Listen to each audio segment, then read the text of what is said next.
নওজোয়ান ছেলে, তোমরাও ইমানের পক্ষে থাইকো, কালেমার পক্ষে থাইকো, আল্লাহকে সেজদা দাও, নাফরমানির জিন্দেগি ছেড়ে দাও। নষ্ট হইও না বাপ, নষ্ট হইও খুব দ্রুত। দেখো ছেলেরা, আমার শেষ কথা মনে রাখো, খুব অল্প সময়ের ব্যবধানে দেখো ইসলামের জন্য যুবকের খুব দরকার হবে। সেদিন তুমি চরিত্রহীন যদি থাকো, পারতা না। আগামীর সময়টা সারা পৃথিবীতে মাজলুমের বিজয় হচ্ছে, আগামীর পৃথিবীতে সারা পৃথিবীতে কালেমার পতাকা উঠছে।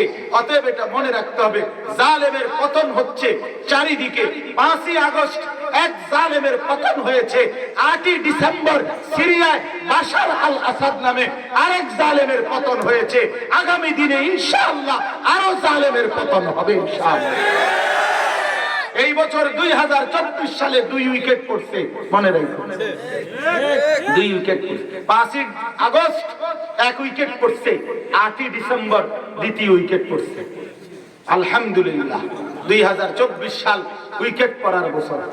এবছর বোলিং ভালো হয়েছে, কড়া বোলিং হয়েছে, পুরো এলিসে বোলিং করে। এই জন্য 2 উইকেট পড়ে গেছে আলহামদুলিল্লাহ। সামনের উইকেট আরো পড়বে, দেখবা ইনশাআল্লাহ। ইসরায়েলের এই কুত্তা, এই প্রধানমন্ত্রী কুত্তা বেনিয়ামিন নেতানিয়াহু, ওই কুত্তার উইকেটটাও পড়ে যাবে ইনশাআল্লাহ, কোনো সন্দেহ নাই। ইমানদারের বিজয় হবে, ফিলিস্তিনের পতাকা উড়বে ইনশাআল্লাহ। মসজিদে আকসা ইমানদারের জন্যই হবে। গুজরাটের ওই কসাই, ভারতের ওই মোদি, তার উইকেটও পড়বে ইনশাআল্লাহ।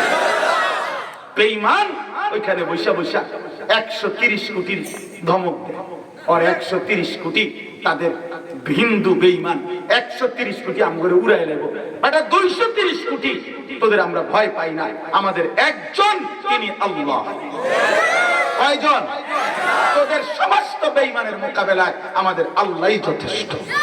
হাসবুনাল্লাহ বলেন, বলেন, জোরসে বলেন।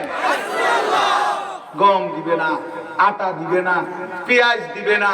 হ্যাঁ, পেঁয়াজ তার আব্বার, পেঁয়াজ মোদির আব্বার, ভারতের আব্বার পেঁয়াজ, তোর বাপের পেঁয়াজ দিবে না। ধমক দেশ, ধমক দে, আমগরে পেঁয়াজ দিবে না, তার বাপের পেঁয়াজ। তাদেরকে, ইন্ডিয়ার এই বেঈমানদেরকে যিনি পেঁয়াজ, রসুন, আদা, আটা, ভাত, মাছ, চাল, ডাল যিনি খাওয়ায়, তিনি তো আমার আল্লাহ বেটা। কার আল্লাহ বেটা? উনি আমার আল্লাহ, আমার আল্লাহ। আমি যারে সেজদা দিলাম এশার নামাজে, আমি যারে সেজদা দিলাম মাগরিবের নামাজে, আমি যারে সেজদা দিলাম আসরের নামাজে, আমি যারে সেজদা দিলাম জোহরের নামাজে, আমি যারে সেজদা দিলাম ফজরের নামাজে, আমার সেই আল্লাহ তোরে খাওয়ায়, তুই আমারে ধমক দেশ কোন আকলে বেটা? মন্ডাসে এখন গে কন্যাটা বলছে, এখন কন্যা লেলা বলছে, কথা কস বেড়া। হ্যাঁ, আমার আল্লাহ খাওয়া, ঠিক কি না? ওদের কিছু আছে মূর্তি ছাড়া, এসব বেঈমানের কিছু আছে নি, বে বে করে বে বে, কারণ বইয়ে বইয়ে কলকাতায় বে বে করতে আছে। হ্যাঁ, বাংলাদেশি যখন যায় না, তখন কাম দেয় বাতি জ্বল, তখন ব্যবসা লাল বাতি জ্বলতেছে, বাতি লাল বাতি জ্বলবার তেও থাকতো না, বাতি জ্বলবার যে বিদ্যুৎ বিল এটাও থাকতো। হ্যাঁ, ইনশাআল্লাহ এই উপমহাদেশ মুসলমানের ছিল। দিল্লির লাল কেল্লাতে ইনশাআল্লাহ কালেমার পতাকা উড়বে ইনশাআল্লাহ। আমার মাতৃভূমি, আমার 56,000 বর্গ মাইলের জমিন 1 ইঞ্চি কোন ভারতীয় পত্তলিক আধিপত্যবাদী বেঈমান নিতে পারবে না ইনশাআল্লাহ। আমার দেশের লক্ষ কোটি যুবক প্রয়োজনে কলিজার খুন দিয়ে মাতৃভূমির প্রতি ইঞ্চি মাটি পাহারা দেবে ইনশাআল্লাহ। হ্যাঁ, এদেশের যুবক রক্ত দিতে জানে, নতুন রক্ত দেয় না। এদেশের নওজোয়ান নতুন রক্ত দেয় না, এখন ওই মাটিতে রক্তের ঘ্রাণ আছে। অতএব ইনশাআল্লাহ তোমরা নওজোয়ান রেডি হও, আগামী দিনের জন্য প্রস্তুত থাকো। কালেমার পতাকা, ইসলামের পতাকা আমরা তোমাদের হাতেই তুলে দিলাম ইনশাআল্লাহ। আগামী দিনের ইসলামের পতাকাই উড়বে ইনশাআল্লাহ। কোন ষড়যন্ত্রকারী বাংলাদেশে থাকবে না। এই ভারত থেকে কয়েকদিন পর পর নিত্য নতুন ষড়যন্ত্রকারী ইসকনের নামে ষড়যন্ত্রকারী গুন্ডা সন্ত্রাসী লাগায়া হিন্দু সন্ত্রাসী দিয়ে একবার শহীদ অ্যাডভোকেট সাইফুল ইসলাম আলিফ চট্টগ্রামের জমিনে হত্যা করেছে, জবাই করেছে। আরেকবার এই কয়েকদিন আগে 18ই ডিসেম্বর ভারতের আরেক ভণ্ড সাদ নামে আরেক ভণ্ড মুনাফিক প্রতারক বিশ্বাসঘাতককে দিয়ে তার কিছু গুন্ডা বাহিনী দিয়া সন্ত্রাসী বাহিনী দিয়া টঙ্গীর বিশ্ব ইজতেমায় ইমানদার মুসলমানকে রাতের অন্ধকারে শহীদ করেছে, রক্ত ঝরাইছে। আল্লাহর কসম সাধারণ মুসলমান, ওরা সাদের বাহিনী, তাবলীগের কেউ না, ওরা গুন্ডা, ওরা সন্ত্রাসী, ওরা বেঈমান, ওরা মুনাফিক। সাদ গ্রুপ কোন তাবলীগের কেউ না, ভুল বুঝবেন না আমাদেরকে। তাবলীগের দুই গ্রুপে ঝগড়া না, তাবলীগ একটাই, দাওয়াত তাবলীগ একটাই, সারা পৃথিবীতে আলমী খেদমত করে একটাই, ইজতেমা একটাই। বিশ্ব ইজতেমা 31শে জানুয়ারি, কয় তারিখ বলেন? 31শে জানুয়ারি, 1 ফেব্রুয়ারি, 2 ফেব্রুয়ারি বিশ্ব ইজতেমা। বলেন আলহামদুলিল্লাহ। ইজতেমা একটাই।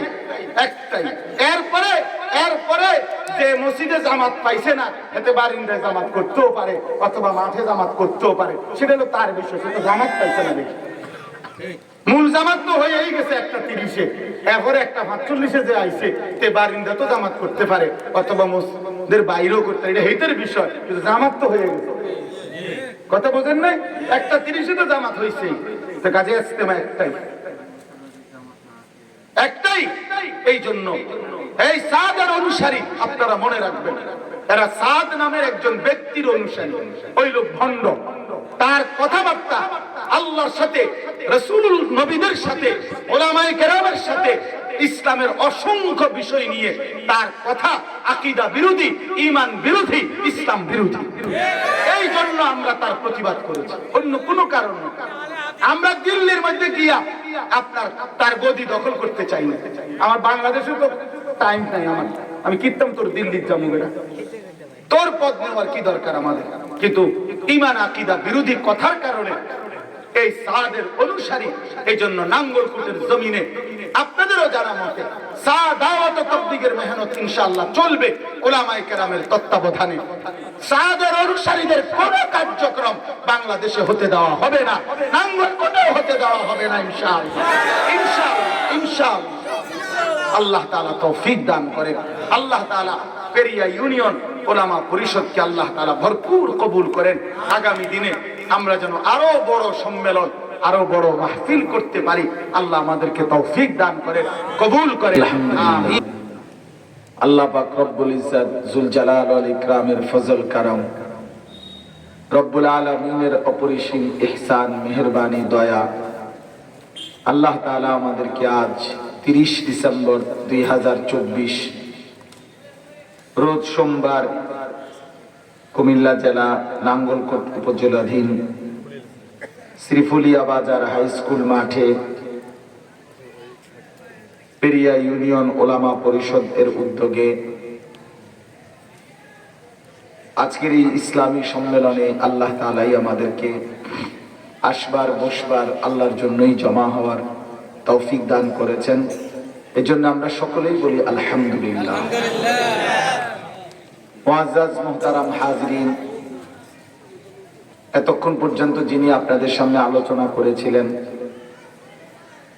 উনি বাংলাদেশের অনেক বড় একজন বুজুর্গ আলেম, অনেক বড়, তার খানদানও অনেক বড়, তিনি নিজেও অনেক বড় একজন বুজুর্গ আলেম।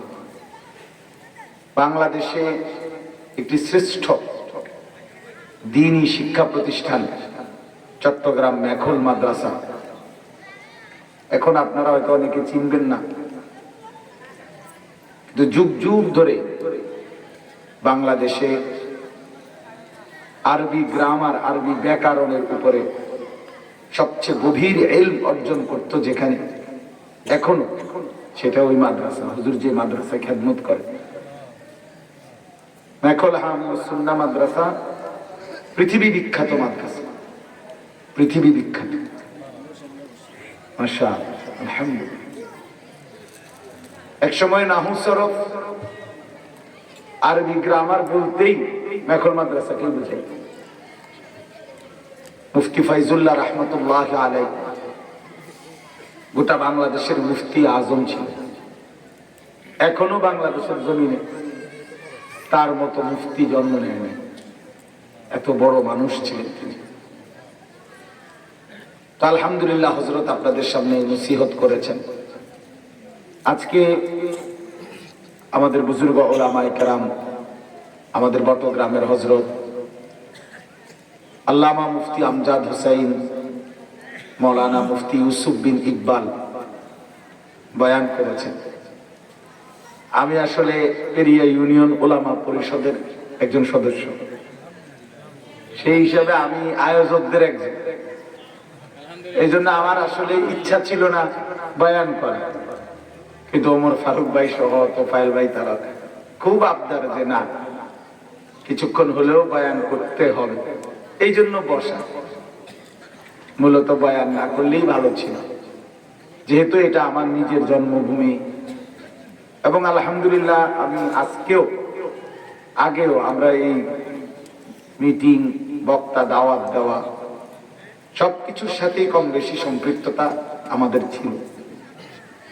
এই জন্য আপনাদের কাছে অনুরোধ করছি, আলহামদুলিল্লাহ উপযুক্ত উলামায়ে কেরাম নির্বাচন করা হয়েছে, বয়ান হয়েছে। মনে রাখতে হবে জনপ্রিয়তা এটা একটা ধোঁকা।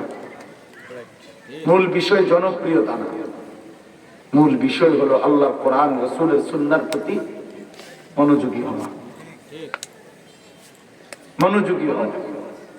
বক্তা তো খুব জনপ্রিয়, মানুষ তো অনেক চিনে, কিন্তু আপনার নিজের পরিবর্তন কি সেটা বলে। মনে করেন আমারে 1 কোটি মানুষ চিনে, আপনার লাভ। আমারে মনে করেন গোটা বাংলাদেশ চিনে, তো কি চিনলে আপনার কি, চিনলেই কি না চিনলেই। এই খ্যাতি, জনপ্রিয়তা এটা একটা ধোঁকা। ভাই এই মোবাইল যাদের হাতে, এগুলো নামান তো একটা মোবাইলও হাতে ধরে রাখবেন না, পরিষ্কার বললাম। নামান এগুলো নামান, এমনি শোনেন, আমার দিকে তাকায়। যে কথাটা মানবেন না সে চলে যাবে। হাতে ধরে মোবাইল রেকর্ড করা যাবে না, এমনি শুনেন। নজরের সাংঘাতিক বড় কথা। মোবাইল এটা ধরে রাখলে সারাক্ষণ জেহানের মধ্যে থাকে যে এইটার মধ্যে উঠতেছে কিন্তু দিলে আর কিছু জমে না, মোবাইলে জমে। মোবাইলে 1 কোটি ওয়াজ জমাইলো তেমন কোনো ফায়দা নেই। দিলে জমানো দরকার, জিন্দিগিতে জমানো দরকার। এই জন্য সামনাসামনি শুনলে বরকত বেশি হয়, বরকত বেশি হয়। আল্লাহ তাআলা তৌফিক দান করেন। তো এই জন্য বললাম, আমি একটা ছোট্ট উদাহরণ দিই। কোরআনুল কারীমের মধ্যে নবীদের নাম আছে 25 জন। 25 জন নবী রাসূলের নাম কোরআনে আছে, পুরা কোরআন। তাহলে নবী রাসূল তো মোট 25 জন না, তো বলে তো 1.25 লক্ষ আম্বিয়া কেরাম, 1.25 লাখ, আরো বেশি হইতে পারে। তো এখন পৃথিবীর সমস্ত কিতাব একত্র করলেও শতখানিক নবীর নাম মিলানো যাবে না। তাইলে বাকি এই যে লক্ষের চাইতে বেশি নবী রাসূল যাদের নাম পৃথিবীর কোনো কিতাবে নাই, তো ওনারা যেহেতু কেউ জানে না ওনাদের নাম, ওনারা ব্যর্থ। এই বুঝছেন কিনা বিষয়? আচ্ছা, এবার শোনেন, রাসূলুল্লাহ সাল্লাল্লাহু আলাইহি ওয়াসাল্লাম বিদায় হজ্জের ভাষণ দিয়েছেন যখন ইন্তেকালের আগের বছর নবীজি তার জীবনে যে হজ করছেন 10ম হিজরিতে। তো ওই বছর হজ্জের মধ্যে আরাফাতের ময়দানে নবীজি যে ভাষণ দিছিলেন, তখন নবীজির সামনে উপস্থিত ছিল 1.25 লক্ষ সাহাবী। 1,25,000 সাহাবী ধরেন, কম বেশি হইতে পারে। এখন পৃথিবীর কোন কিতাব, আল্লাহর জমিনে এমন কোন কিতাব নাই যেখানে 10,000 সাহাবীর নাম আছে, 5,000 সাহাবীর নাম আছে, এমন কোন কিতাব নেই। সব দিয়ে মিলাইলেও হবে না। ধরেন একার সমস্ত কিতাব কোনাকানি খুঁজা 5-10,000 সাহাবীর নাম পাওয়া যাবে না। তারপরে ধরলাম পাইল, মনে করেন 10,000-এর নাম পাইল, তো বাকি যে ১৬ লক্ষ সাহাবী, তো ১,১৫,০০০ নাম যে নাই, কেউ জানে না, কোনো কিতাবে নাই, তাহলে ওনারা কি ব্যর্থ বলে? এই জন্য এই কথাটা বোঝা উচিত। আজকে খ্যাতির মোহ, জনপ্রিয়তার মোহে আমরা আটকা। ওনারে চিনে না কেউ, ওনারে সবাই চিনতে হবে, ওনারে আগের থেকে সবাই চিনতে হবে। না না, আগের থেকে চিনা জরুরি। আল্লাহর কথার প্রতি মোতাবজ্জ, আল্লাহর কথার প্রতি খেয়াল করা, এটা উচিত, এটা উচিত। কেউ যদি ১০ জনের সামনে আল্লাহর কথা বলে আর কেউ ১০,০০০-এর সামনে বলে, ১০,০০০-এর সামনে বললে উনি সফল, ১০ জনের সামনে বললে উনি ব্যর্থ। আল্লাহর কোরআন রাসূলের সুন্নাহ এমন কোন নিয়ম নাই। সফলতা কিংবা ব্যর্থতা সংখ্যার ভিত্তিতে নয়, আল্লাহ তাআলার কবুল করার ভিত্তিতে। কিসের ভিত্তিতে? হ্যাঁ, আল্লাহ গ্রহণ করলে তাই যে সফল, নাই তো ব্যর্থ। এই জন্য প্রিয় ভাই বাপ, এটা জরুরি আমাদের আল্লাহর কথার প্রতি মোতাবজ্জ হওয়া। সুর আছে না নাই, টান আছে না নাই, চিৎকার দেয় না না দেয়, এটা মূল বিষয় না। মূল বিষয় হলো আমি আমার মাওলার কথার দিকে, আল্লাহর কথার দিকে মোতাবজ্জ, তাইলে জিন্দেগি পরিবর্তন হবে। কোরআনুল কারীমের মধ্যে আছে, আল্লাহ তাআলা বলেন, ফাবাশশির ইবাদ আল্লাযীনা ইসতামিউনাল কাওলা ফায়াত্তাবিউনা আহসানা। নবী, আপনি আমার ওই বান্দাদেরকে জান্নাতের সুসংবাদ দিয়ে দেন যারা মনোযোগ দিয়ে কথা শুনে অতঃপর কোরআন সুন্নাহর অনুসরণ করে। আল্লাহ বলে তাদেরকে জান্নাতের সুসংবাদ দিয়ে দেন। উলাইকাল্লাযীনা হাদাহুমুল্লাহ, আল্লাহ বলেন তাদেরকে আমি আল্লাহই হেদায়েত দিয়ে দিলাম। ওয়া উলাইকা হুমুল মুফলিহুন, আর তারাই হচ্ছে সফল, কামিয়াব, কৃতকার্য, জান্নাতি। এই জন্য বাপ, আল্লাহর কথার প্রতি মোতাবজ্জ হওয়া। আচ্ছা, এটা কি হলো? না তো ফুলাফান এই সময় রিসেট লোক। আস্তাগফিরুল্লাহ।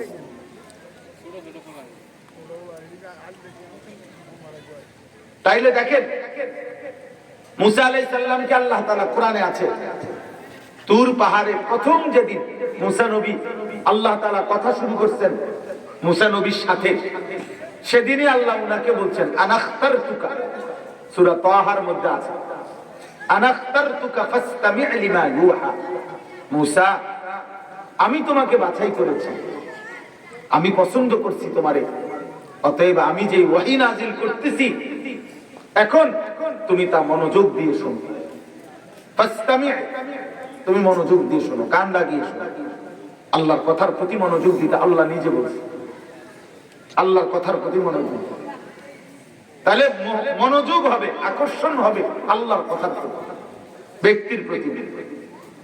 وَإِذَا قُرِئَ الْقُرْآنُ فَاسْتَمِعُوا لَهُ وَأَنصِتُوا لَعَلَّكُمْ تُرْحَمُونَ। এই যে আল্লাহ কোরআনে বলছেন, যখন আল্লাহর কোরআন তোমাদের সামনে পড়া হয়, তোমরা যারা শ্রোতা, তোমাদের দায়িত্ব দুইটা। এক, মনোযোগ দিয়ে শোনো। দুই, চুপ থাকো। কি হবে লাভ? লাআল্লাকুম তুরহামুন, অবশ্যই আল্লাহ তাআলার রহমত তৎক্ষণাৎ তোমাদের উপর বর্ষিত হবে যদি মনোযোগ দিয়ে শোনো এবং চুপ থাকো। তাফসীরে রুহুল মাআনিতে লিখছে, রহমত বর্ষিত হবে মানে কি? তৌফিকুত তাআ, আল্লাহ তাআলা ওই ব্যক্তিকে আল্লাহর ইবাদত, আল্লাহর হুকুম পালনের তৌফিক দান করেন। এজন্য বিশ্বাস করেন, আল্লাহর কথা যে মনোযোগ দিয়ে শোনে, আল্লাহর কথার সামনে যে চুপ থাকে, দিল লাগায়, আল্লাহর কসম আল্লাহ তাকে আল্লাহর হুকুম মানার তৌফিক দান করেন। তার জিন্দেগি সুন্দর হয়, তার আখিরাত সুন্দর হয়, তার মধ্যে নেক কাজের প্রেরণা জাগে, আল্লাহর হুকুম মানার যোগ্যতা তৈরি হয়। এই জন্য আল্লাহর কথার প্রতি মনোযোগী হও। মসজিদের ইমাম সাহেব, আপনার মসজিদের জুমার ইমাম, ওনারে গোটা পৃথিবীর কেউ না চেনো, কেউ না চেনো, উনি আল্লাহর কথা বলেন, উনি আল্লাহর কথা বলেন, উনি আপনার মালিকের কথা বলে, অতএব উচিত শুক্রবারে জুমার বয়ান শতভাগ মনোযোগ দিয়ে শোনা। কিন্তু আমাদের মাঝ বয়সী সামনের কাতারের মুসল্লি বয়ে বয়ে জুড়ায়, আর পিছনের কাতারের ছেলে পেলে দুষ্টামি করে। একদল জুড়ে জুড়ে শেষ, আরেক দল বান্দরামি করে করে শেষ।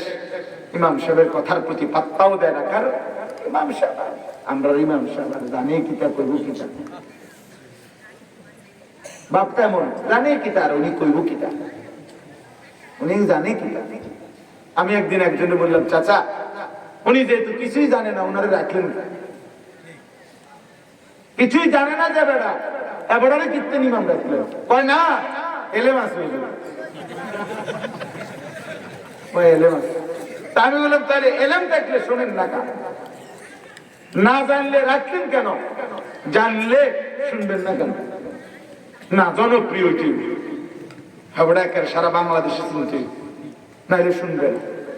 তো ফালতু অভ্যাস, ফালতু অভ্যাস।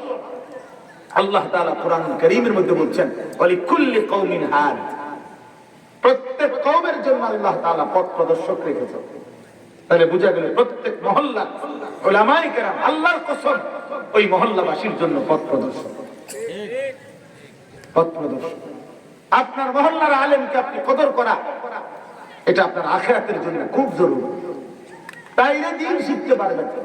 একজন বক্তা একেবারে সাদের দেশের থেকে আনেন, মনে করেন বক্তা একবারে ফিকাফে করে আনছেন, অথবা হেলিকপ্টারে করে আনছেন, বিরাট বক্তা, মনে করে 30 জন আলগি দিয়ে হুজুর আনছেন, বিশাল বক্তা হুজুরিরা। কিন্তু 1 ঘন্টায় সে ধারাবাহিক 1 ঘন্টা 1.5 ঘন্টা বয়ান করলে 23 বছরের পূর্ণাঙ্গ ইসলাম পেশ করা সম্ভব না। সম্ভব? রাসূলুল্লাহ সাল্লাল্লাহু আলাইহি ওয়াসাল্লামের 23 বছরের এই পুরা কোরআন আমার এই 1 ঘন্টায় পুরাটার ব্যাখ্যা বিশ্লেষণ মাসলা মাসাইল ফতোয়া এটা বলা সম্ভব এখন আমার? তাইলে আপনি যদি নিজ মহল্লার উলামায়ে কেরামের দ্বারস্থ না হন, আপনি যদি দ্বীনের জন্য তাদের কাছে না যান, না শিখেন, না জানেন, তা আপনি চলবেন কেমনে? দ্বীন মতো চলবেন কেমনে? কিভাবে চলবেন?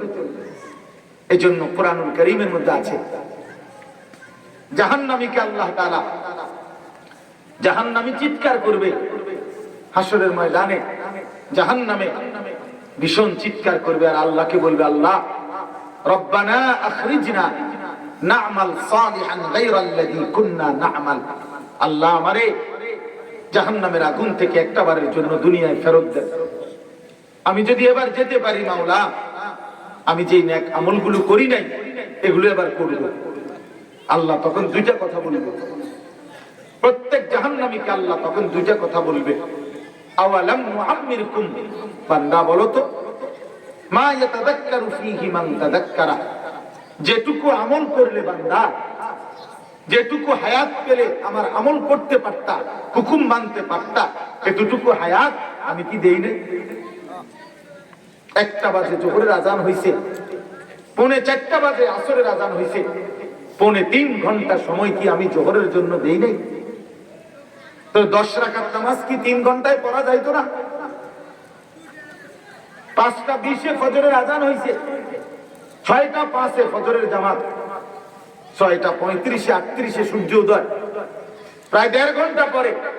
তাহলে 1.5 ঘন্টা যাবত কি ফজরের 4 রাকাত নামাজ পড়া যাইতো না? বলেন। আল্লাহ জিজ্ঞেস করেন, নাফরমান কোন সময় চাচ্ছ বেঈমান? আমি তো সময় দিছিলাম, আমি তো হায়াত দিছিলাম তোমারে, তুমি কেন কদর করলাম? কেন কদর করলাম? আর 2 নম্বরে এই দ্বিতীয় কথাটা বলার জন্য আল্লাহ তাআলা বলবেন, ওয়াজাআকুমুন নাযীর, তোমাদের প্রত্যেকের কাছে আমি আল্লাহর পক্ষ থেকে আমার ভয় প্রদর্শনকারী বান্দা এসেছি। তুমি মনে করে দেখো, ইমাম সাহেব, আলেমে দ্বীন, আউলিয়ায়ে কেরাম, কত ইমাম, কত খতিব, কত ওয়াইজ, কত আল্লাহওয়ালা চোখের পানি ফেলে তোমারে বলছিল, তুমি পাত্তা দাও না, তুমি গুরুত্বই দাও না। ফাযুকু, অতএব এখন জাহান্নামের আযাবই ভোগ করো। তাইলে এই যে ওয়াজাআকুমুন নাযীর, নিজ নিজ মহল্লার আল্লাহর পক্ষ থেকে ভয় প্রদর্শনকারী যারা আখিরাতের কথা বলে আপনাদেরকে, আল্লাহর কসম তাদের কথায় গুরুত্ব দেওয়া এটা কোরআনের আদেশ। আরো শুনেন মিয়া, কোরআন শরীফে আছে জাহান্নামী যখন জাহান্নামের আগুনে চিৎকার করবে তো জাহান্নামের ফেরেশতা তাকে বলবে, চিল্লাও কেন? আলাম ইয়াতিকুম নাদির, তোমার এলাকায় তোমার মহল্লায় তোমারে এই জাহান্নামের ভয় দেখাবার মতো কেউ আসে নাই? তোমারে কেউ বলে নাই কবরের আযাব জাহান্নামের আযাবের কথা? ক্বালু বালা, এই তখন জাহান্নামী বলবে, হ্যাঁ ফেরেশতা ভাই, কাদ জাআনা নাদির, আমার কাছে ভয় প্রদর্শনকারী বান্দা এসেছে। আমাদের ইমাম সাহেব বহুত বলছে, আমার এলাকার মাহফিলে উলামায়ে কেরাম বহুত চিল্লাইছে, আমি পাত্তাই দিছি না। ফাকাদ্দাবনা, আমি মিথ্যা মনে করেছিলাম। ওয়াকুলনা মা নাযালাল্লাহু মিন শাই, আমি বলছি এগুলো আল্লাহ নাজিল করে নাই, তোমরা মোল্লারা বানায় বানায় দাও। আমি বিদ্রুপ করছি মোল্লাকে, হুজুরকে। হ্যাঁ, অসংখ্য মানুষ আছে উলামায়ে কেরামের হালাল হারামের কথা একটা হাসি দিয়ে ঠাট্টা করে উড়ে দাঁড়ে যা। হুজুরের সব কথা ধরলে চলন যেত না বেটা, সব কথায় হুজুরের টাইনে আনিস না, প্রত্যেক কথায় কোরআন হাদিস নিয়ে এত টানাটানি করিস না বেটা, তাহলে দুনিয়া চলতো না। এরকম ব্যক্তবিজ নাই? কথা বলেন না কেন? এমন বেয়াদব আছে কিনা বলেন? এরা নিকৃষ্ট বেয়াদব, নিকৃষ্ট বেয়াদব, নিকৃষ্ট বেয়াদব। ওরে টাঙ্গাইয়া পিটা উচিত, টাঙ্গাইয়া পিটা উচিত। হারামখোর, নাফরমান, কি বললি? হুজুরে তোর বাপের কথা বলছে বেটা, এক আলেমে দ্বীন আল্লাহর কথা বলছে। আল্লাহর কথাকে বিদ্রুপ করা তো সরাসরি বেঈমান, সরাসরি বেঈমান। কোরআন সুন্নাহর কোন কথাকে ইস্তেহজা করা, বিদ্রুপ করা কুফরি, কুফরি। শায়ের দ্বীনকে ইস্তেহজা করা কুফরি কিনা? কুফরি। বেটকি মারে সাহেব, আরে মাইক না হুজুরা কত কথা কয়, মাইক ফেলে কেডা না কয়। কত বড় বেয়াদব, কত বড় নিকৃষ্ট বেয়াদব, কত বড় গাদ্দার, অহংকারী। কি বললি বেটা নাফরমান? এই জন্য তো মনে রাখা আল্লাহ কোরআনে বলছে জাহান্নামী সেদিন জাহান্নামী বলবে, হ্যাঁ আমি এর বিদ্রুপ করছিলাম। আমি বলছি যারা বলে সেই মোল্লাদেরকে বলছি আমি, ইন আনতুম ইল্লা ফি যালালিন কাবীর, আমি আরো মোল্লা করে বলছি তোমরা ভুলের মধ্যে আছো। আমি ভয় করে বিদ্রুপ করছি। কোরআন শরীফ আছে ইন্নাল্লাযীনা আজরামু কানু মিনাল্লাযীনা আমানু ইয়াদহাকুন। আল্লাহ বলে শোনো, আজকে দুনিয়ার জমিনে যারা নাফরমান পাপী তারা ঈমানদারদেরকে নিয়ে হাসে, আর আমি আল্লাহ ওয়াদা দিলাম ফালইয়াউমাল্লাযীনা আমানু মিনাল কুফফারি ইয়াদহাকুন, সেদিন হাসরের দিন আমার ঈমানদার বান্দা বেঈমান নাফরমানকে দেখে হাসবে।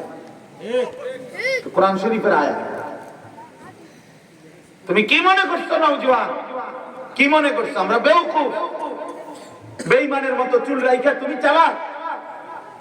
এক ওয়াক্ত নামাজের সেজদা দাও না, তুমি চালাক? তুই বেটা আপাতমস্তক আহাম্মক বেটা, তুই অপদস্থ বেটা, যার কপালে সেজদা নাই ওই মানুষের বাচ্চা না, ওই শয়তান, ওই ইবলিস, ইবলিস বেটা, সে বেটা মানুষের বাচ্চা সেজদা দেয়। ঈমানদারের সন্তান হলে সে সেজদা দিত, মুসলমানের ঘরে জন্ম নিলে সে সেজদা দিত। মুসলমানের বাচ্চা সেজদা দেয় না কেন? ঈমানদারের সন্তান এক ওয়াক্ত নামাজ পড়ে না, এ কেমন জানোয়ার পালে? এটা কোন ধরনের জানোয়ার? হ্যাঁ, 365 দিনে খোদার একটা বছর, একটা বছর বেঈমান কোনদিন ফজরের নামাজ পড়ে না, এটা মানুষের বাচ্চা কেন? এটা কোন মানুষের বাচ্চা না? ওই মুসলমানের জিন্দেগির কি অর্থ আছে? 365 দিন খামখেয়ালি কথা। একটা বছর হে মাতবরি করে, সে মনে করে হে কত সালাদ, সারাদিন মোবাইল টিপে বেড়ি যায়, নর্তকী দেখে, উলঙ্গ ছবি দেখে, খারাইয়া মতে, বইয়া মতে, আটতে আটতে মতে, পাগলো না ছাগলো না মাতাল তার সিরা বেউকুফ আহম্মক। সামান্যতম কমন সেন্স থাকলে, সামান্যতম বিবেক রুচিবোধ থাকলে কোন সুস্থ স্বাভাবিক মানুষ পেশাবের ফোঁটা নিয়া, প্যান্টে দুর্গন্ধ নিয়া, মুতের গন্ধ নিয়ে চলতে পারে না।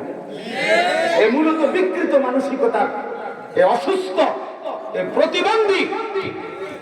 প্রতিবন্ধী মূলত। তার নাকও নাই, গন্ধ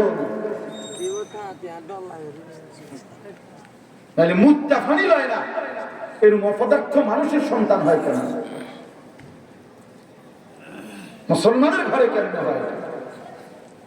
এই জন্য বাপ কোন নাফরমান, সাবধান, আমি হইলে আমি, তুমি হইলে তুমি। কোন নাফরমান বুদ্ধিমান বিবেকবান হইতে পারে না। কুল্লু মান আসাল্লাহ ফাহুয়া জাহিল।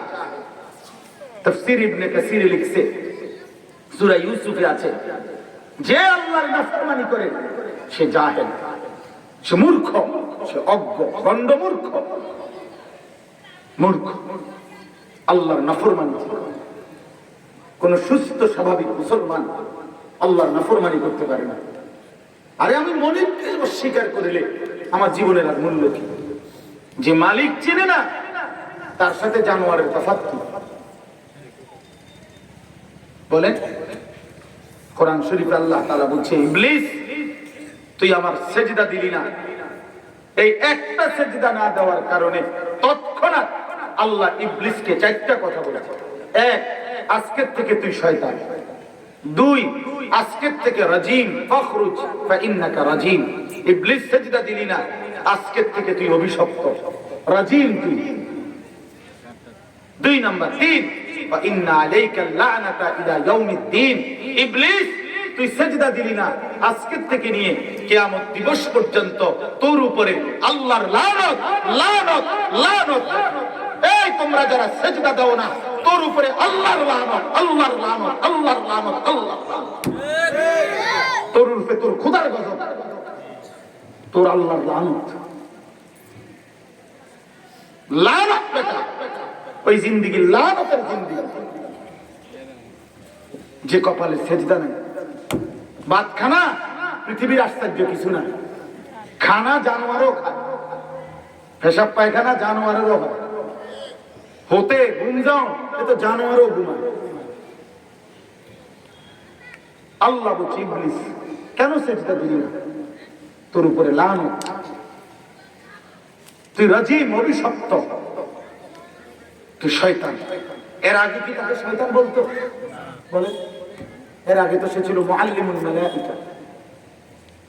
ইবলিস ইতিপূর্বে ছিল ফেরেশতাদের শিক্ষক। যেদিন থেকে সেজদা দেয় নাই সেদিন থেকে কি হয়েছে? শয়তান। শয়তান। তাহলে ওই দিন থেকে না, তাহলে যে সেজদা দেয় না সে কি?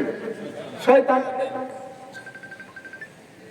তিন নাম্বার। চার নাম্বার হলো আল্লাহ বলছে, ইবলিস সেজদা দিলি না, তুই অহংকারী, মুতাকাব্বির, ফামা ইয়াকুনু লাকা আন তাতাকাব্বারা ফিহা। এই কথাটা আল্লাহ বলছে সূরা আরাফে আছে। ইবলিস তুই আমাকে সেজদা দিলি না, তোর মত অহংকারী আমি আল্লাহর দরবারে মানায় না, বেরো, বেরো।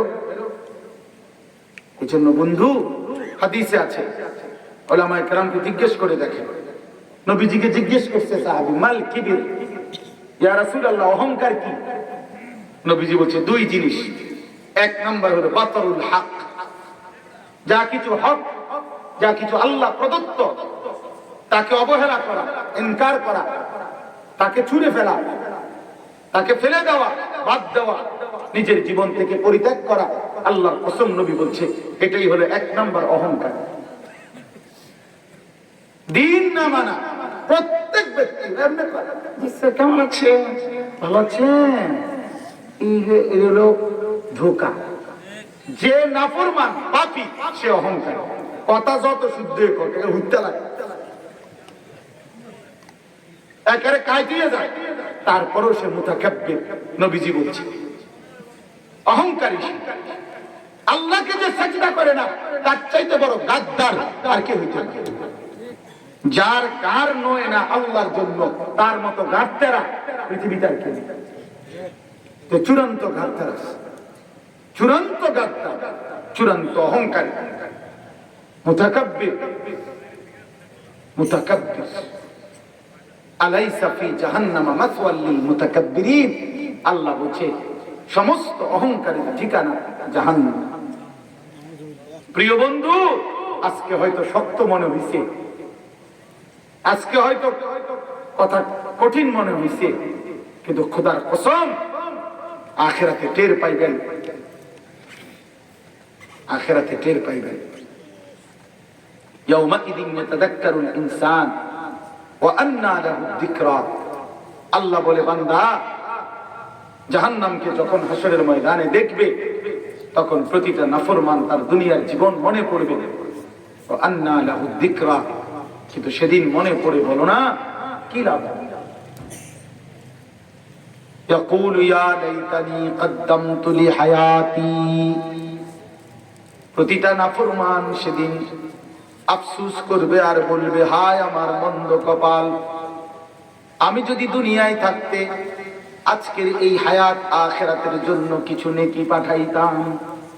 আহা কি করলাম, আমার তো টাকা ছিল যদি দান করতাম, আমার তো সময় ছিল আমি যদি নামাজ পড়তাম, আল্লাহকে ডাকতাম। আহা কি করলাম। ইয়া লাইতানি কুনতু তুরাবা। নাফরমান বলবে হায় আমার মন্দ কপাল, হায় আফসোস আমি যদি আজকে মাটি হয়ে যেতাম। ইয়া লাইতানি কুনতু মাহুম ফাআফুযা ফাওজান আযীমা। হায় আফসোস আমি যদি নেককারদের সঙ্গী হতাম, তাহলে তো আজকে আমিও কামিয়াব হয়ে যেতাম। সব কোরআনের আয়াত। ইয়া লাইতানি ইত্তাখাযতু মা'আর রাসূলি সাবিলা। নাফরমান বলবে হায় আফসোস যদি রাসূলের পথ ধরতাম। ইয়া লাইতানি লাম আত্তাখিয ফুলানান খলিলা। হায় আফসোস যদি ওই অসৎ দুষ্ট লোককে বন্ধু না বানাইতাম, যে আমারে নারী দেখাইছে, ছবি দেখাইছে, যে আমারে মদের আড্ডা, জুয়ার আড্ডা, যে আমারে সুদের ব্যবসা, সুদের লেনদেন শিখাইছে, ওই হারামখোর নাফরমানকে যদি বন্ধু না বানাইতাম। ইয়া লাইতানি লাম উতা কিতাবিয়া। হায় আফসোস যদি আমলনামা আমার বাম হাতে না দিত। ইয়া লাইতাহা কানাতিল কাদিয়া। হায় আফসোস মৃত্যু যদি আমাকে শেষ করে দিত। ইয়া লাইতানি লাম উশরিক বিরাব্বি আহাদা। হায় আফসোস যদি আমি আল্লাহর সাথে শরীক না করতাম। এই সব কোরআন শরীফের আয়াত। ইয়া লাইতানি, ইয়া লাইতানি, হায় আফসোস, হায় আফসোস, হায় আফসোস। খোদার কসম আহা কি করলাম, আহা কি করলাম, আহা কি করলাম। এই আফসোসে আফসোসে জিন্দেগি শেষ করে। এই জন্য দোস্ত, রাত গভীরে আমি দেরি করতে চাই না, অল্প কথাই মূল বক্তব্য। কথাটা আখিরাতই আমাদের জীবন, আখিরাতই আমাদের জীবন। দুনিয়া যত কামরা কামরি করেন, তাফসীরে আছে কোরআনের একটা আয়াতে, ওয়াফি যালিকা ফালিয়াতানাফাসিল মুতানাফিসুন। সূরা মুতাফফিফিনের আয়াত। এই আয়াতের মধ্যে আছে আল্লাহ তাআলা বলেন, বান্দা যদি প্রতিযোগিতাই করতে হয় তাহলে জান্নাতের প্রতিযোগিতা করো, দুনিয়ার প্রতিযোগিতা কইরো না বান্দা। কেন? তাফসীরে মাআরিফুল কোরআনে লিখছে, আল্লাহ যেন বলতে চাইছে বান্দা দুনিয়ার প্রতিযোগিতা করে যদি জিতেও যাও তাইলেও মরে যাবা, যদি হেরেও যাও তাইলেও মরে যাবে। দুনিয়ার প্রতিযোগিতা জিতলেও মরে যায়, হারলেও মরে যায়।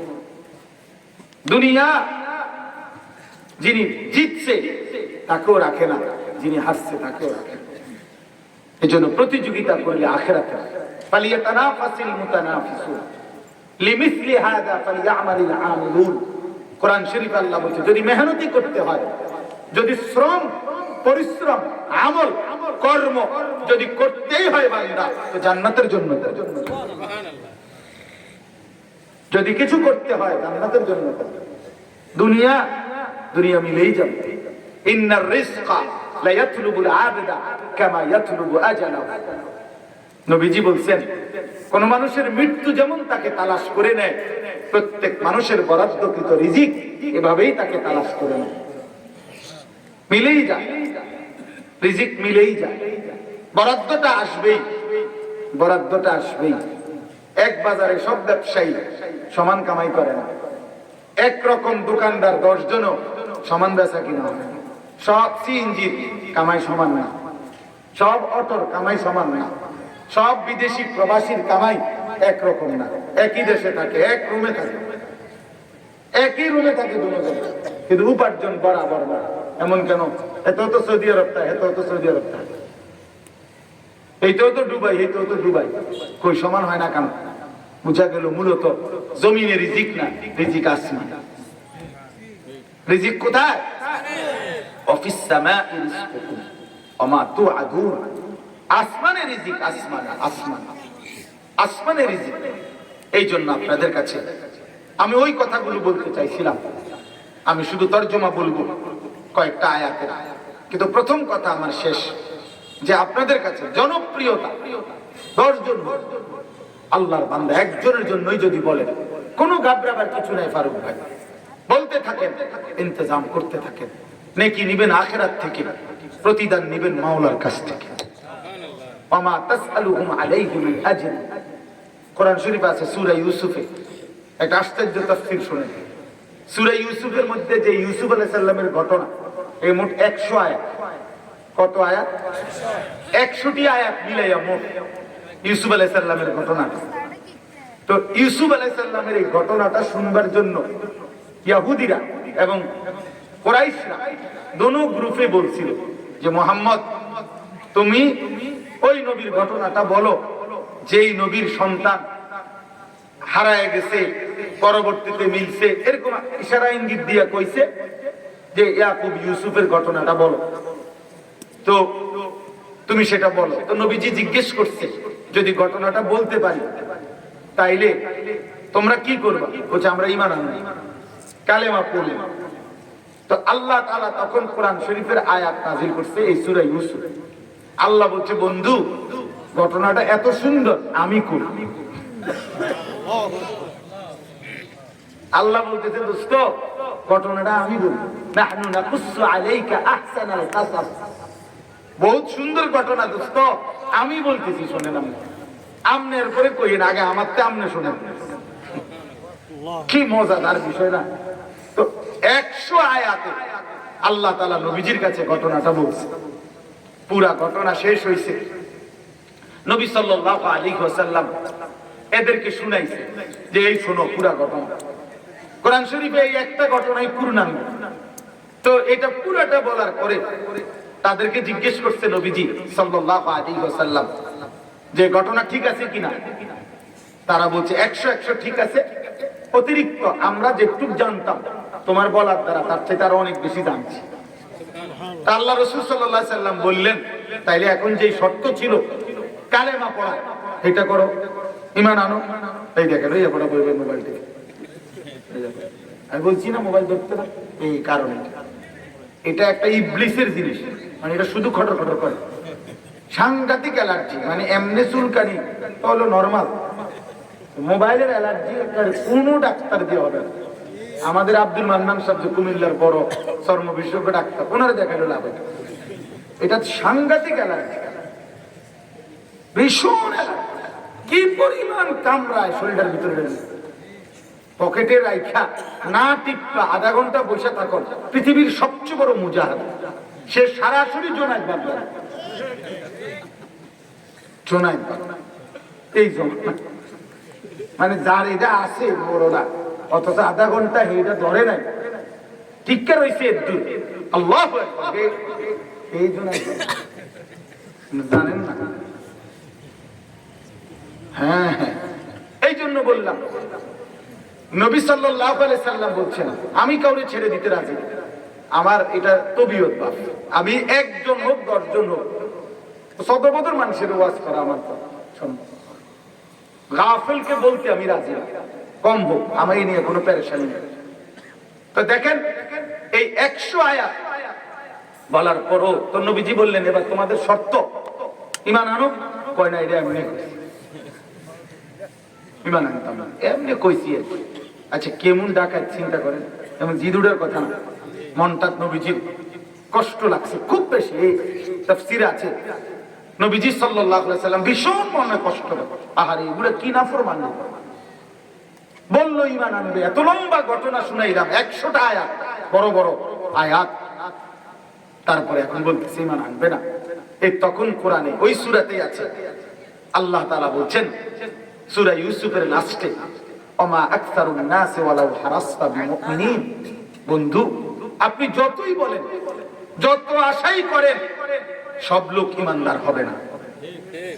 তবে মজার কথাটা বোঝা, তবে নবীজি যদি এখন বলে আচ্ছা তাইলে মাওলা যে লোকগুলো কোনোভাবে ঈমানদার হবে না, আমারে যদি কষ্ট করে এদের লিস্টটা দিয়ে দিতেন, তাহলে কি হইতো? এই লাভ হইতো, তাহলে আমি এগরে না কইতাম, কারণ এরা যেহেতু একেবারে বাদ, শুধু শুধু ঈমান আনতো না, তাইলে আমি এদেরকে না বললে বাকিদের উপরে মেহনত করতাম। আমারে কদ্দুর এই লিস্টটা বলে দেন, কারা কারা চূড়ান্ত ঈমান আনবে না। তো আল্লাহ তাআলা নবীজিকে তৎক্ষণাৎ সান্ত্বনা দিছে, ওমা তাসআলুহুম আলাইহি মিন আজরিন। এর পরের আয়াত আল্লাহ বলছে বন্ধু ঘাবড়াবেন না, আপনাকে পরিষ্কার বুঝাই দিতেছি, এই যে আপনি মানুষকে আল্লাহর দিকে ডাকতেছেন, এইটার জন্য নির্দিষ্ট পারিশ্রমিক বিনিময় আপনি তো মানুষের থেকে নিবেন না, আপনার মূল্য তো মানুষে দিবে না, আপনার বিনিময় তো মানুষে দিবে না। কাজেই আপনার চিন্তা করার দরকার কি, আপনার কালেমা, আপনার দাওয়াত, আপনার মেহনত কেউ যদি গ্রহণ না করে, আপনাকে যেই নেকি দেওয়ার কথা, আল্লাহর কসম আমি রব্বে করিম আপনাকে দিতেই থাকবো, দিতেই থাকবো, দিতেই থাকবো। তো আপনার সমস্যা কি? আপনার মাল বেচা না গেলে কিসে? আপনার যেটা প্রাপ্য এটা তো আপনার আমি দেব। বুঝেন নাই কথা? এইটাই এই জন্য আয়োজন, এই জন্য আপনাদের জন্য আলহামদুলিল্লাহ আমরা সিদ্ধান্ত নিচ্ছি ইনশাআল্লাহ 10 জন শুনুন, বিভিন্ন মহল্লা ঘুরে ঘুরে ইসলাহি মজলিস হবে ইনশাআল্লাহ। উম্মতের একজন যুবক বদলায় যাক, এক নওজোয়ান বদলালে ইনশাআল্লাহ 7 জন যুবক বদলাইছে, একটি দেশ বদলায় গেছে। 7 জন যুবক, আসহাবে কাহাফের 7 জন যুবক, ওরা প্রথম ঈমানদার হইছে। আল্লাহ তাআলা তাদের ঈমানের বরকতে তাগরে ঘুম পাড়াইয়া আল্লাহ বলছে তোদের ঈমান আমার এমন পছন্দ হইছে, তোরা 7 জন ঘুমাও, তোমাদের পক্ষ থেকে জাতির সংশোধনের কাজটা আমি আল্লাহ করে দিচ্ছি। সুবহানাল্লাহ, সুবহানাল্লাহ। 309 বছর পরে ঘুম থেকে উঠাইয়া আল্লাহ তাআলা বলছে এখন গিয়ে হাইটে আসো মহল্লা, কাম হইছে, সব ক্লিয়ার। তোরা বাইরে দেখো মা, বাদশাহ ঈমানদার, জনগণ ঈমানদার। হ্যাঁ, কি মজার ঘটনা সূরা কাহফ, বললেই তো পাগল হয়ে যাবেন। আলহামদুলিল্লাহ, এত শানদার ঘটনা। আল্লাহ বলছে কাজটা আমি করছি, যাও এখন চাইয়ে দেখো এলাকা ঘুরে ঘুরে, ওরা বাইরে দেখে সব ঈমানদার। 2023 সাল, গত বছর আমি প্রতি বছর সন্দ্বীপ, চট্টগ্রাম সন্দ্বীপ একটা জায়গা আছে, বঙ্গোপসাগর পার হইয়া যাইতে হয় স্পিড বোর্ডে, রাত্রে ওখানে থাকতে হয় মাহফিলে, প্রতি বছরই যাই। গত বছর আপনার 4টা কলেজের ছেলে, 4 জন বা 5 জন ছেলে, ওরা প্রতিদিন ফজরের নামাজ পড়ে, কলেজের ছেলে। তো ওরা নামাজ পড়েই 4 জন বন্ধু সাগরের পারে হাঁটে। তো একদিন তারা গত বছর অক্টোবর মাসে 2023 সালে ওরা নিয়ত করছে, এরা 4 জন নিজে নিজে, যে দোস্ত আমরা না হাইটা চলো ফজরের ওয়াক্তে আমরা বন্ধুদেরকে উঠাই, ফজরের জন্য জাগাই, ফজরের জন্য ক্যাম্পেইন করি, মানে ফজরের জন্য গণসংযোগ করি, যেন আরো কিছু বন্ধু ফজর পড়ে। এই কথার নিয়ত করছে তারা। ওই যুবক, মজার কথা হলো আমাদের সামনে শুনাইছে দাঁড়ায়। তো সিদ্ধান্ত নিয়ে এখন তারা যে এই 5 জনের নাম লিখবো, তারা যে সিদ্ধান্ত একমত হয়েছে, তারা কেমনে কেমনে ডাকবো, কোন কোন এলাকায় কেমনে শুরু করবো কাজটা, এটা লেখা দরকার না, একটা পরিকল্পনা। কাগজ নেই তাদের কাছে, ওই সময় কাগজ ছিল না। ফজরের পরে হাঁটতেছে, কারো পকেটেই কাগজ ছিল না। যুবক ছেলেটা আমারে বলতেছে, হুজুর, পরে আমরা দেখলাম সাগরের পাড়ে যে সিগারেটের প্যাকেট করে রয়েছে, ওই একটা সিগারেটের প্যাকেট নিয়া, এটার ভিতরের অংশ না সাদা, বুঝছেন না কথাটা, সিগারেটের প্যাকেটটা উল্টাইলে এই সাদা কাগজটার মধ্যে আমরা আমাদের এই নাম এবং কেমনে কেমনে কোন কোন মহল্লায় ঘুরমু এটা লিখছি। এই কথার উপরে লিখে শুরু করছে। এই বছর 19শে নভেম্বর আমি সেখানে মাহফিলে গেছি। তো আমারে তারা বললো যে হুজুর, রাত্রে আপনার যেখানে মাহফিল ওইখানেই ওই প্যান্ডেল আমরা বলে নিছি, ফজরের পরে আমগো আলাদা মাহফিল, রাত্রে মাদ্রাসাওয়ালার গো মাহফিল, আর ফজরের পরে আমগো আলাদা মাহফিল। ঠিক আছে, আমি যেহেতু রাত্রে থাকতেই হবে, তো ফজরের পরে ঠিক আছে আমি বয়ান করবো, কোনো অসুবিধা নেই। সুবহানাল্লাহ, ফজরের পরে আধা ঘন্টার ভিতরে দেখলাম এরকম 2টা প্যান্ডেল হবে। এইটা পুরা কিশোর তরুণ, কোনো বুড়া মানুষ নাই, সব 14, 15, 16, 17, 18, 20 বছরের ছেলে, পুরাটা প্যান্ডেল ভরে গেছে। আল্লাহর কসম, ওই ছেলেরা বলতেছে যে হুজুর, আমাদের এই 4-5 জন বন্ধুর 1 বছরের মেহনতে লিস্টি করা 4,500 ছেলে ফজরের নামাজ জামাতে পড়ে। 4,500 যুবক চাইলে কি করতে না পারে, নওজোয়ান চাইলে কি করতে না পারে। নওজোয়ান চাইলে এক মহল্লার সমস্ত মানুষের হাতে মদের বোতলও তুলে দিতে পারে। নওজোয়ান চাইলে এক মহল্লার সমস্ত মানুষের হাতে নামাজের মুসল্লাও তুলে দিতে পারে। নওজোয়ানকে আল্লাহ তাআলা শক্তি দিয়েছেন, আল্লাহই দিয়েছেন এই শক্তি। শক্তি তো দিয়েছেন কর্মের জন্য, মেহনতের জন্য, আল্লাহর দ্বীনের জন্য, আল্লাহর দ্বীনের জন্য। কিন্তু তোমরা নওজোয়ান আজকে শুধু নারী ছবি। আহা বন্ধুরা, একটা মোবাইলের পিছনে পুরাটা জীবন, এই সুস্থ স্বাভাবিক এমন সুন্দর জওয়ান পুরাটা জিন্দেগি শেষ করে দিল। সারাটা দিন এই মোবাইল, নারী ছবি, অস্থির দৃশ্য, গান, বাদ্য, অথবা বলে ভালো কিছুই দেখি। কিন্তু এত ভালো কিছু দেখার কি আছে? সারা পৃথিবীর যে যা মোবাইলে পাঠাইছে এটার কমেন্টস করতেছে, এটার আবার রিপ্লাই দিতেছে, জবাব দিতে আছে, তর্ক করতে আছে, পিড়াপিড়ি চলতে আছে, মারামারি চলতে আছে, কথার যুদ্ধ। বেহুদা বেহুদা। আহ আহ, নিজের ছবি নিজেই উড়ায়, নিজের চুল দিয়ে নিজে সেলফি উড়ায়, নিজে কাইতে হয়, আতাল গিয়ে ঠেঙ্গাল গিয়ে একেবারে পূর্ণ পাগল, একেবারে মানে ফুল পাগলের মতো। যেই কোন এজন্য সেলফি তোলে যারা, অধিকাংশই পাগল। এগুলো অধিকাংশই প্রতিবন্ধী, অধিকাংশই তার ছিল। আমরা ভালো ডাক্তার দেখা দরকার হয়, আমরা নাঙ্গলকোট দেখা, নাইলে আমাদের কুমিল্লা শহরে মুন হসপিটালে বড় ডাক্তারের নাম্বার আছে আমার কাছে। আশ্চর্য না? তাহলে এটা কি? নিজে নিজে হাসে কেমন, নিজে কাইতে হয়, ঠেঙ্গাল গিরে, কি করে না করে, কি কইতাম বিশ্বাস করেন, আমি বুঝি না এটার মানে, এটার কি অর্থ আছে, কি কারণ বলেন একটা? আল্লাহ আমাদেরকে বিবেক দান করেন। এজন্য আলহামদুলিল্লাহ মাওলানা ওমর ফারুক ভাই, আমাদের পেরিয়া ইউনিয়ন ওলামা পরিষদের সংগ্রামী সেক্রেটারি, উনি আপনাদের সামনে সংক্ষিপ্ত কথা বলছেন। আলহামদুলিল্লাহ আমরাও সদস্য, আমরা ফিকির করি ইনশাআল্লাহ এই দেশ আমার, এই জন্মভূমি আমার। আমার ছোট 2 ভাই আমার সাথে আসছে, আমি নিয়ে আসছি সাথে করে, মাওলানা আরিফ, মাওলানা আতিকুর রহমান, তারাও আসছে। আমি বলছি আমার এলাকার কাছে বারবার আয়ো। আমরাও নিজ এলাকায় অল্প দূর জায়গায় মাটিও ফেলাইছি, মাদ্রাসা করার আশায় আছি আমাদের যুগী পুকুরিয়া। অর্থাৎ আমরাও চাই ইনশাআল্লাহ পেরিয়া ইউনিয়ন ওলামা পরিষদ আপনাদের কারো বাড়ি কারো সম্পদের ভাগ বসাবে না, কিন্তু ঈমান, ইসলাম, আখিরাতের জন্য উম্মতের ফিকিরে ইনশাআল্লাহ আগামী দিনে আরো দুর্বার গতিতে কাজ করবে ইনশাআল্লাহ। আপনারা দোয়া করবেন, আপনারা ভালোবাসা দিবেন, আপনারা পক্ষে থাকবেন, আপনারা পক্ষে থাকবেন। আল্লাহ তাআলা তৌফিক দান করেন, আল্লাহ তাআলা কবুল করে নেন, আল্লাহ তাআলা কবুল করে নেন। আমি তরজমাটা শুধু শুনাই, তাইলে আমার কথা শেষ। আল্লাহ পাক রব্বুল আলামিন এই সূরার মধ্যে রাসূলুল্লাহ সাল্লাল্লাহু আলাইহি ওয়াসাল্লামকে এই কথাটাই বুঝাইতেছি কেন পড়ছে। দ্বীনের কাজ করতে গিয়ে নবীজির হালাত আল্লাহ তাআলা এখানে তুলে ধরছে।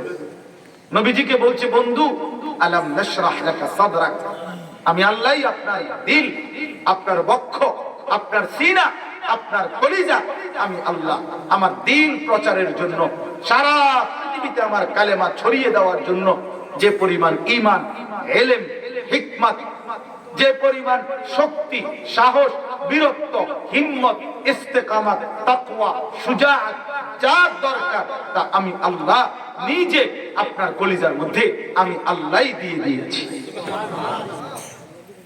ওয়াদানা আনকা বিজরাক আল্লাযী আনকাযা যাহরাক।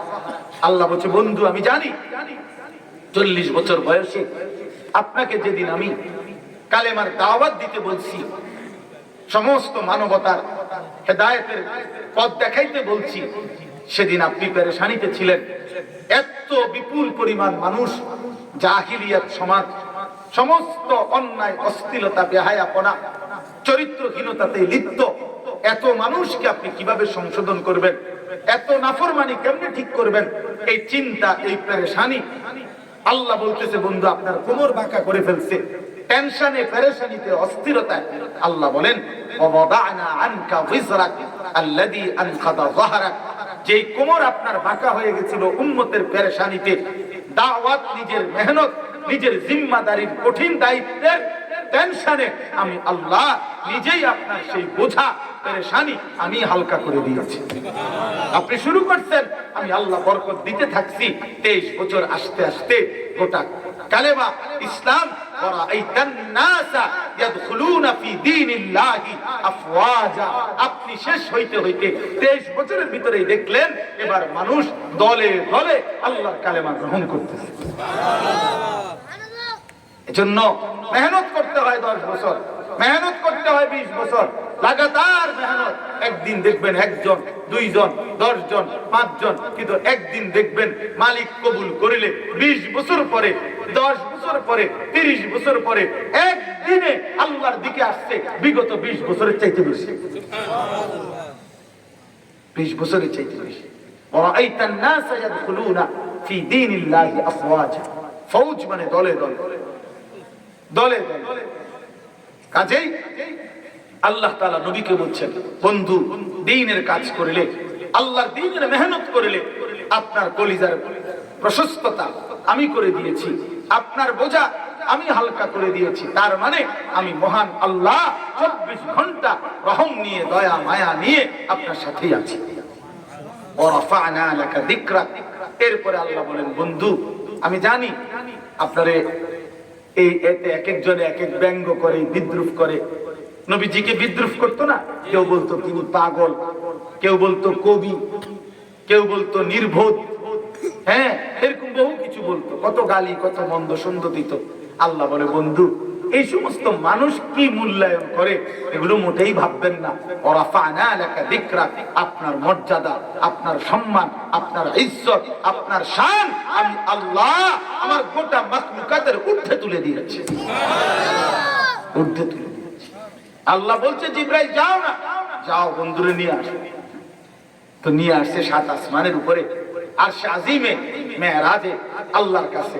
তা আল্লাহ এবার বলছে, বন্ধু এবার নিচের দিকে তাকায় দেখেন আমার গোটা সৃষ্টি আপনার কদমের নিচে, আপনি সবকিছুর ঊর্ধ্বে।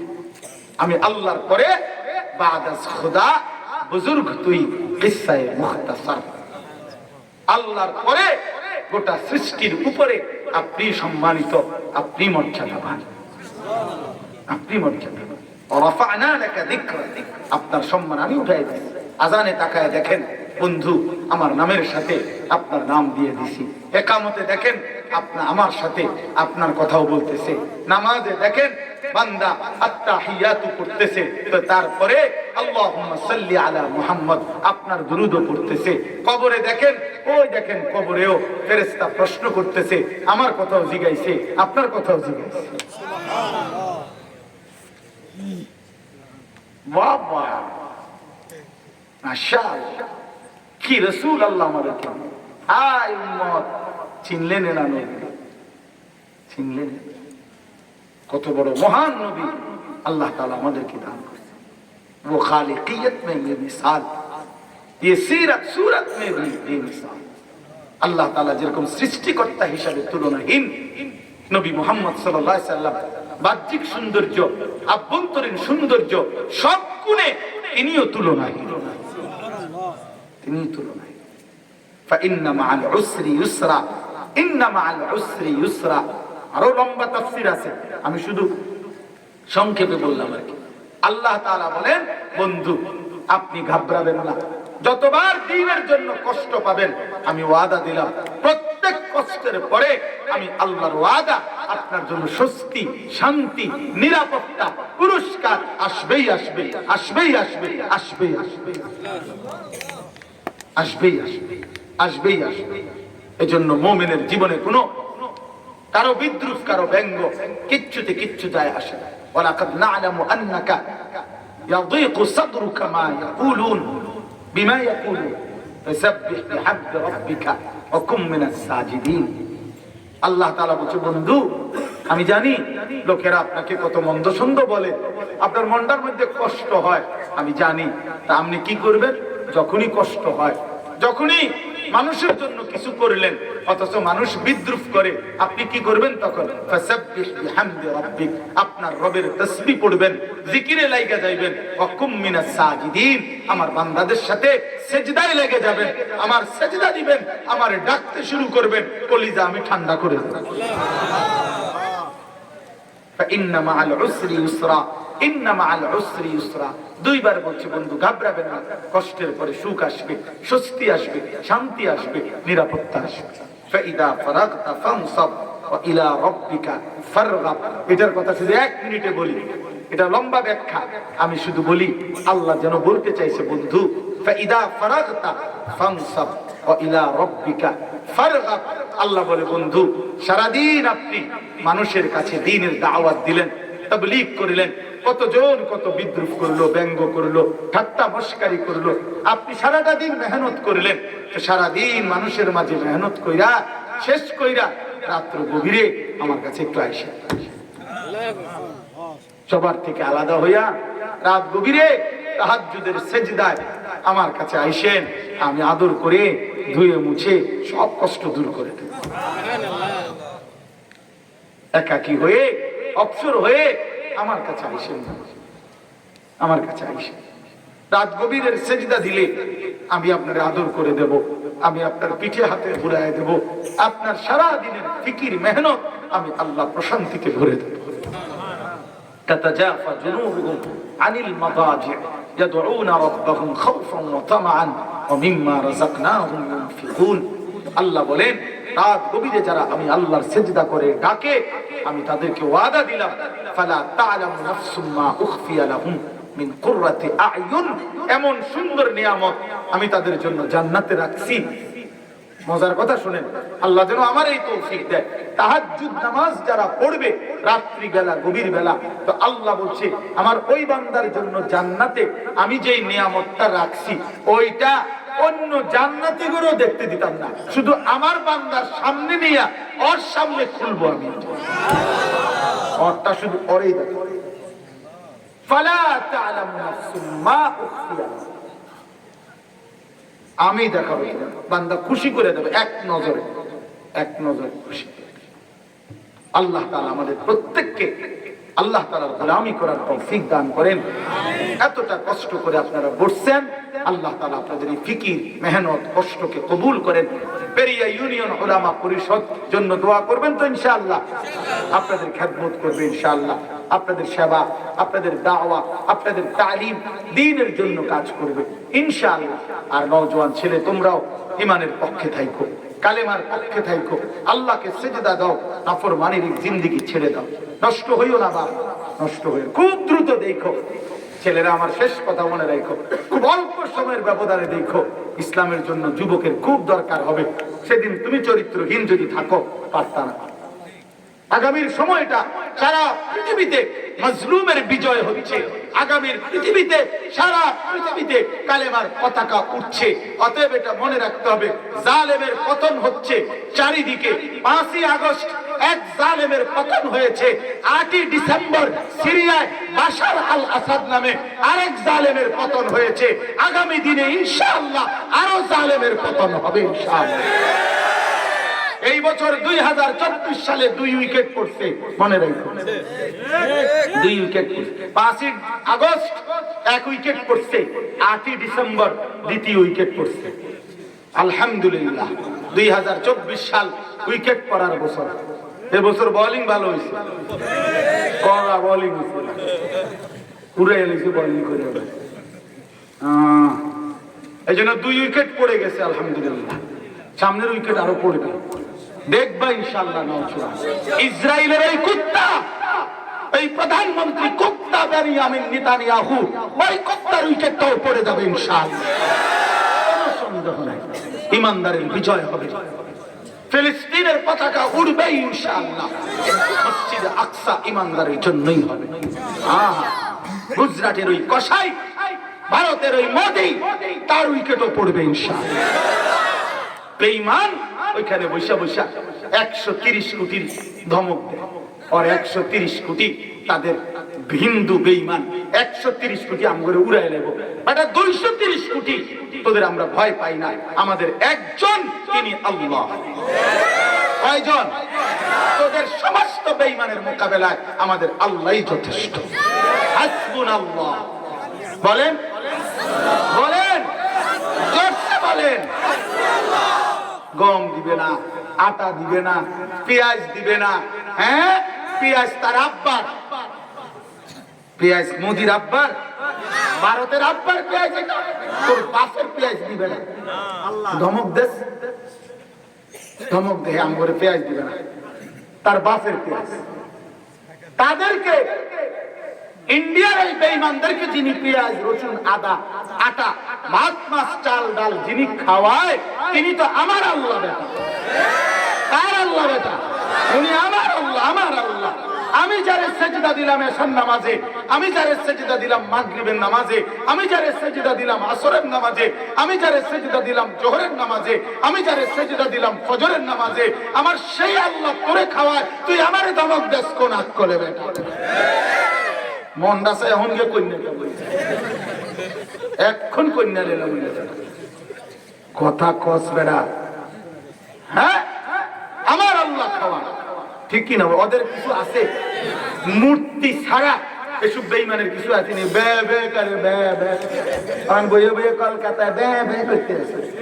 হ্যাঁ, বাংলাদেশি যখন যায় না, তখন কাম দেয় বাতি জ্বল, তখন ব্যবসা লাল বাতি জ্বলতেছে। বাতি, লাল বাতি জ্বলবার তেও থাকতো না, বাতি জ্বলবার যে বিদ্যুৎ বিল এটাও থাকতো। হ্যাঁ, ইনশাআল্লাহ এই উপমহাদেশ মুসলমানের ছিল। দিল্লির লাল কেল্লাতে ইনশাআল্লাহ কালেমার পতাকা উড়বে ইনশাআল্লাহ। আমার মাতৃভূমি, আমার 56,000 বর্গ মাইলের জমিন 1 ইঞ্চি কোন ভারতীয় পত্তলিক আধিপত্যবাদী বেঈমান নিতে পারবে না ইনশাআল্লাহ। আমার দেশের লক্ষ কোটি যুবক প্রয়োজনে কলিজার খুন দিয়ে মাতৃভূমির প্রতি ইঞ্চি মাটি পাহারা দেবে ইনশাআল্লাহ। হ্যাঁ, এদেশের যুবক রক্ত দিতে জানে, নতুন রক্ত দেয় না। এদেশের নওজোয়ান নতুন রক্ত দেয় না, এখন ওই মাটিতে রক্তের ঘ্রাণ আছে। অতএব ইনশাআল্লাহ তোমরা নওজোয়ান রেডি হও, আগামী দিনের জন্য প্রস্তুত থাকো। কালেমার পতাকা, ইসলামের পতাকা আমরা তোমাদের হাতেই তুলে দিলাম ইনশাআল্লাহ। আগামী দিনের ইসলামের পতাকাই উড়বে ইনশাআল্লাহ। কোন ষড়যন্ত্রকারী বাংলাদেশে থাকবে না। এই ভারত থেকে কয়েকদিন পর পর নিত্য নতুন ষড়যন্ত্রকারী, ইসকনের নামে ষড়যন্ত্রকারী গুন্ডা সন্ত্রাসী লাগায়া হিন্দু সন্ত্রাসী দিয়ে একবার শহীদ অ্যাডভোকেট সাইফুল ইসলাম আলিফ চট্টগ্রামের জমিনে হত্যা করেছে, জবাই করেছে। আরেকবার এই কয়েকদিন আগে 18ই ডিসেম্বর ভারতের আরেক ভণ্ড সাদ নামে আরেক ভণ্ড মুনাফিক প্রতারক বিশ্বাসঘাতককে দিয়ে তার কিছু গুন্ডা বাহিনী দিয়া সন্ত্রাসী বাহিনী দিয়া টঙ্গীর বিশ্ব ইজতেমায় ইমানদার মুসলমানকে রাতের অন্ধকারে শহীদ করেছে, রক্ত ঝরাইছে। আল্লাহর কসম সাধারণ মুসলমান, ওরা সাদের বাহিনী, তাবলীগের কেউ না, ওরা গুন্ডা, ওরা সন্ত্রাসী, ওরা বেঈমান, ওরা মুনাফিক। সাদ গ্রুপ কোন তাবলীগের কেউ না, ভুল বুঝবেন না আমাদেরকে। তাবলীগের দুই গ্রুপে ঝগড়া না, তাবলীগ একটাই, দাওয়াত তাবলীগ একটাই, সারা পৃথিবীতে আলমী খেদমত করে একটাই, ইজতেমা একটাই। বিশ্ব ইজতেমা 31শে জানুয়ারি, কয় তারিখ বলেন? 31শে জানুয়ারি, 1 ফেব্রুয়ারি, 2 ফেব্রুয়ারি বিশ্ব ইজতেমা। বলেন আলহামদুলিল্লাহ। ইজতেমা একটাই।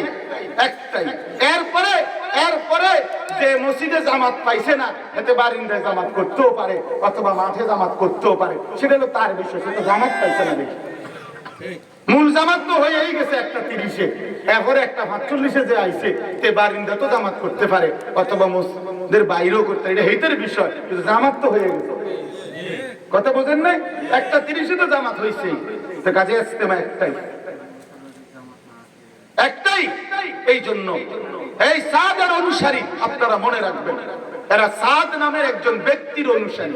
ওই লোক ভণ্ড, তার কথাবার্তা আল্লাহর সাথে, রাসূল নবীদের সাথে, উলামায়ে কেরামের সাথে, ইসলামের অসংখ্য বিষয় নিয়ে তার কথা আকীদা বিরোধী, ঈমান বিরোধী, ইসলাম বিরোধী। এই জন্য আমরা তার প্রতিবাদ করেছি, অন্য কোনো কারণ না। আমরা দিল্লির মধ্যে গিয়া আপনার তার গদি দখল করতে চাই না। আমার বাংলাদেশে তো টাইম নাই আমার, আমি কিতাম তোর দিল্লির যাবো বেটা, তোর পদ নেওয়ার কি দরকার আমাদের? কিন্তু ঈমান আকীদা বিরোধী কথার কারণে এই সাদের অনুসারী, এই জন্য নাঙ্গলকোটের জমিনে আপনাদেরও জানা মতে দাওয়াত তাবলীগের মেহনত ইনশাআল্লাহ চলবে উলামায়ে কেরামের তত্ত্বাবধানে। সাদের অনুসারীদের কোন কার্যক্রম বাংলাদেশে হতে দেওয়া হবে না, নাঙ্গলকোটেও হতে দেওয়া হবে না ইনশাআল্লাহ, ইনশাআল্লাহ। আল্লাহ তাআলা তৌফিক দান করেন। আল্লাহ তাআলা পেরিয়া ইউনিয়ন উলামা পরিষদকে আল্লাহ তাআলা ভরপুর কবুল করেন। আগামী দিনে আমরা যেন আরো বড় সম্মেলন, আরো বড় মাহফিল করতে পারি। আল্লাহ আমাদেরকে তৌফিক দান করেন, কবুল করেন। আমিন। সুবহানাল্লাহি ওয়া বিহামদিহি। আলহামদুলিল্লাহ।